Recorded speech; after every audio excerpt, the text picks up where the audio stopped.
So ayan nga mga kaulam at pwede na tayo mag-isa. Ito na ang ating sahog. Lagyan na natin bawang mga kaulam. Ayan mga kaulam, lagyan na natin bawang.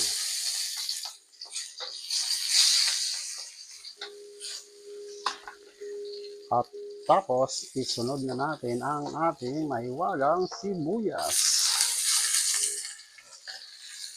Ayan. Bago natin siya i-mekos-mekos mga kaulam.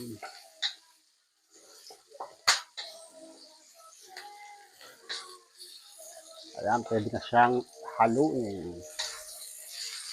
Ayan. Siyempre, lalagyan na natin ang pampalasa niya. Tak, tak, tak, tak, tak, tak, tak, tak, tak, tak, tak. Alright.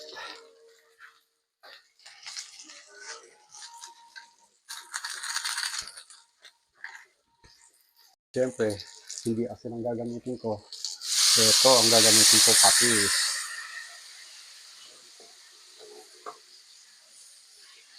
Bango. Pati kapit-bahay. Magugutom ito mga kaulam. Yummy. Yan.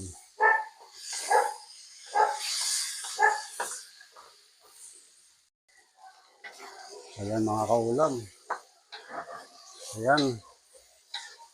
Humalo na ang lasa niya sa may ating sahog. Saka natin na ilalagay yung gulay natin mga kaulam. Ito na siya mga kaulam. Ayan. Yeah. Yung.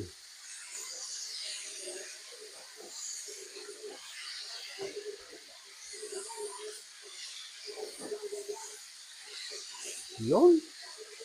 Lagyan natin ng sabaw yan mga kaulam.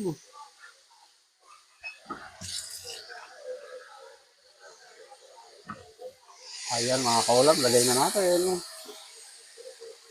Yes. Saan natin takpan mga kaulam. So ayan mga kaulam, makalipas ang ilang minuto, ating titingnan ang ating lutong gulay. Yun no. Very nice mga kaulam. May panibagong ulam na naman tayo. Have a nice day sa mga kaulam dyan.